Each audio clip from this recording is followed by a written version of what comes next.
Hello again, Mr. Boma from Mr. Boma's Balloons here. And I wanted to talk to you a little bit more about this wearable turtle shell that I posted in a video a couple of days ago. If you haven't watched that video, go watch that now. I'll put a link in an annotation somewhere around here. Watch that video first so that you kind of know what I'm talking about. In that video, I talk about the skip one pattern. That is that when making these chains of bubbles across the center to form this star pattern, you skip one point and go to the next. So here we start here, we have a chain of 1, 2, 3. We've skipped this one and we attach it up here to the top. We've got this chain 1, 2, 3. We skip the one next to it and we go to the next one. The chain across 1, 2, 3. We skip this one at the bottom and go there. Okay, so it's the skip one pattern. Now what I did not mention in that video is that that pattern, that skip one pattern, actually works for any number of points of 5 or greater. So you could do 6 or 7 or 20 or 100. But the more points you do, the more bubbles you have in this center ring. So if you have 5 points, you have 5 bubbles in the center ring. If you did 20 points around the outside, you'd have 20 bubbles in that inner ring. That's a long chain. It's going to be very large. You're going to have a big hole in the center of your dome, your basket or your helmet or your turtle shell.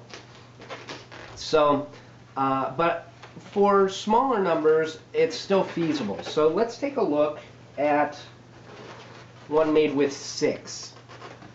Okay, so here I've got a chain of 3 starting at this bubble, 1, 2, 3, and I've skipped one. And then here, 1, 2, 3, you can see these chains curve a little bit, and I've skipped one. And then 1, 2, 3, and I skipped one. Right? So it works for even number or odd number, but with an even number, what will happen is if we trace this around, we go from here, up, over, and across, and I'm back to my starting point, and I've only hit 3 out of the 6 corners. So that's what happens with an even number. Because it's divisible by 2, you get all the way around, you've only done half of your pattern, and you have to go around a second time. If you have an odd number, you'll go all the way around. By the time you get back to your starting point, you're done. So let's go ahead and let's make this. You know, one of the other things that I also realized was that you can actually make the star in the center first and then make the outside frame. And the way you do that is you make the bubbles in the center and then you do each star point. And there are people who make flowers that way. But I found that it's difficult to get it to sit properly or to get the dome shape that I like if I make the star first and then the outside frame. The other thing is that if you need to do 2 balloons like this, we're going to use 2 balloons for the center, you end up with tying in the center here. And so you get knots in the center and it looks kind of sloppy. Whereas if you do the other method where you're skipping one, right, you do the outside frame and then you do the inside, every place where you need to attach a new balloon is on the outside frame and it gets hidden by a pinch twist. Now on this one, because I've used jewel tones, you can still kind of see the knots. They're not completely hidden. But if you do it in solid colors, you can really hide those away pretty well so that they're not very visible at all.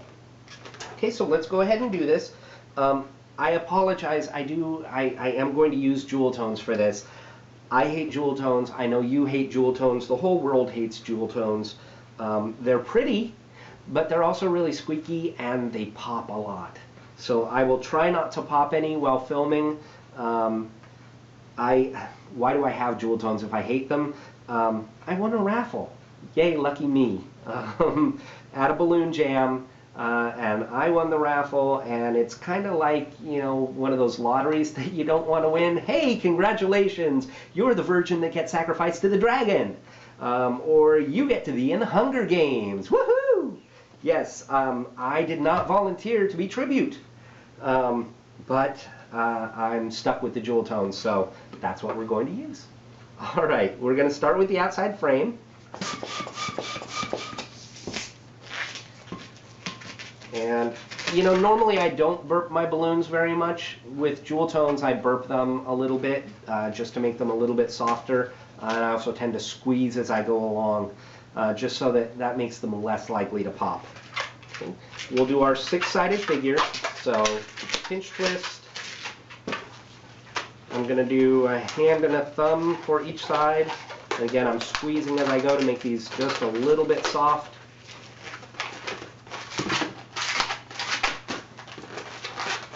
Make sure that I'm getting these the same length. If they're not the same length, your figure will not sit flat.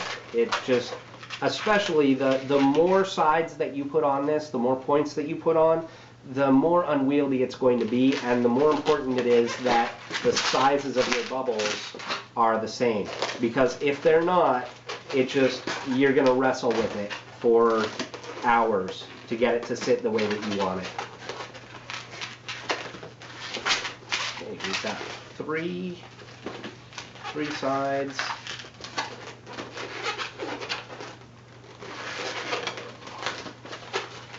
4. And I am going to need a second balloon here.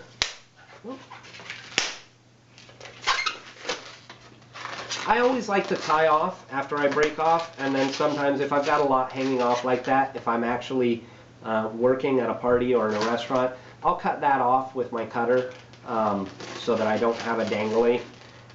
But for the video, I'll just leave it there.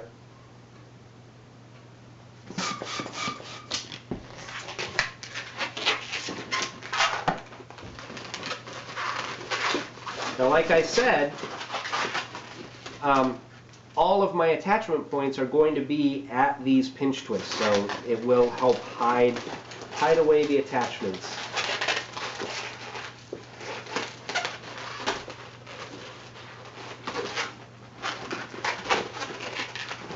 Is that side 6? No, that's side 5. And one more. Try and get it the same length. Okay. Those look about the same. This one looks a little bit short to me, actually. I might want to redo that one.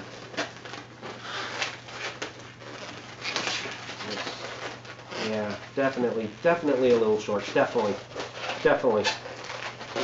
Yeah, definitely short. Definitely. Tie that in. Break this off.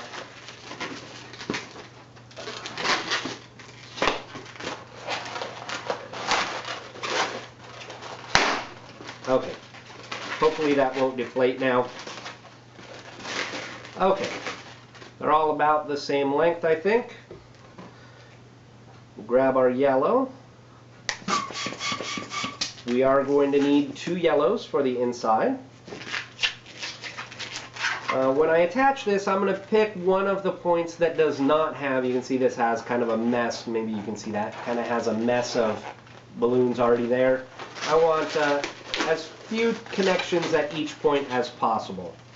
Okay, I'm going to be coming across there, and depending on how much I want this dome, that'll kind of determine how long I'm going to make my bubbles. So I'm going to do, a little bit more than a hand's width maybe. And then my center bubbles I'm going to make small, because the smaller the center bubbles are, the smaller the hole in the center will be. I don't want the hole to be too large. I'm going to line these up to get them the same. Okay, and again, skip one and go to the next one. Line these up.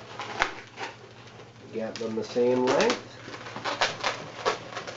Small bubble in the center. Line them up. Skip one and go to the next one.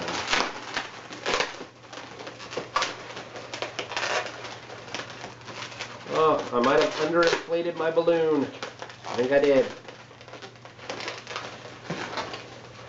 I underinflated. Okay.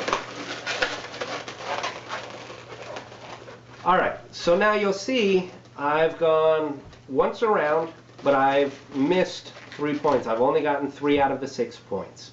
So that's because it's an even number of corners. You end up with needing to make two circuits, going twice around in order to complete the pattern. I should add some more air to this.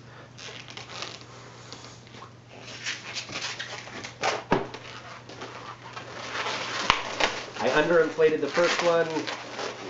Try not to do that with the second one. Okay, try and make this the same length as that. I think that's pretty good. Small bubble in the center. And skip one. I'm skipping the ones now that have the balloons already attached, so that makes it easy. Go into the one with nothing attached.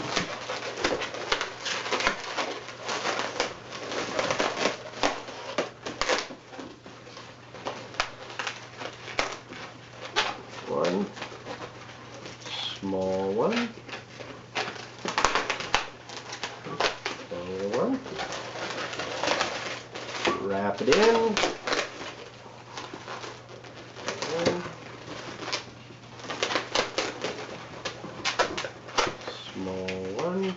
And this one I overinflated. Wouldn't you know it? Okay, so before I attach this, I'm going to pop the end off of this. Close your ears. Alright, tie that off. I'm actually gonna burp that just a little bit, let a little air out of that. Okay. Less tension means less likely to pop. Okay, and we're going back to starting point. Again, skip one. What a mess, huh? Alright, but it's just like with the 5 balloon design. We are going to take adjacent, okay, they're at adjacent pinch twists, and take those and just stick, whoop, that came undone, retwist that. Just shove the twists together. Okay. Again, these two adjacent, and shove the twists together, like that. Keep going around. Where's the adjacent one for this one? Well, it's down here.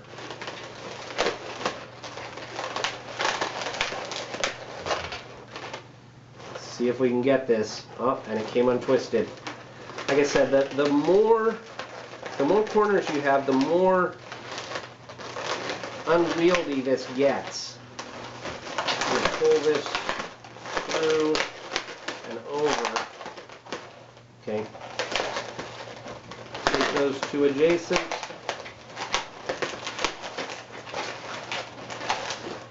And stick them together.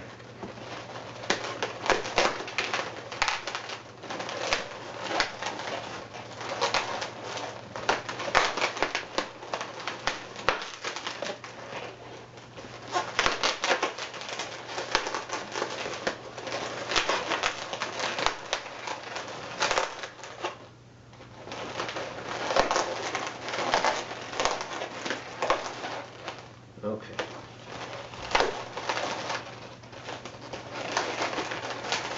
Almost there, almost there.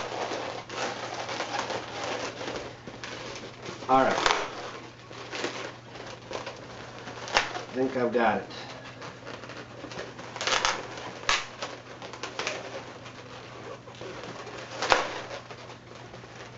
Does take a lot of fiddling around with to try and get it to sit nice, give you a nice dome shape, the nice dome shape that I was going for.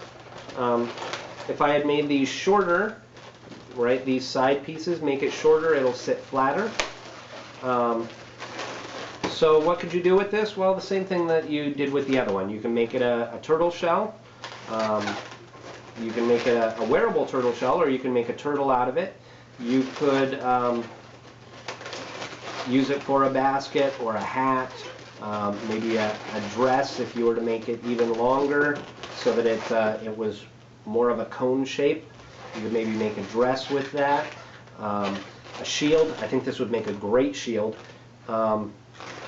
Because it's red and gold, or red and yellow, the thing that keeps popping into my head is that this could be Iron Man's chest plate. And right here in the center, you could put a round balloon with an LED in it that, you know, so that it lights up. I think that would look really cool. So there you go. There's Iron Man's chest plate. Okay, so but again, it's that skip one pattern. You can do that with 5, 6, 7 on up. Experiment with it, give it a try, and I hope that you can get some use out of it. I hope my directions were at least somewhat clear. And until next time, I'm Mr. Boma. In fact, even beyond next time, I'm Mr. Boma from Mr. Boma's Balloons, and I will see you next time. Thank you very much for watching. Bye-bye.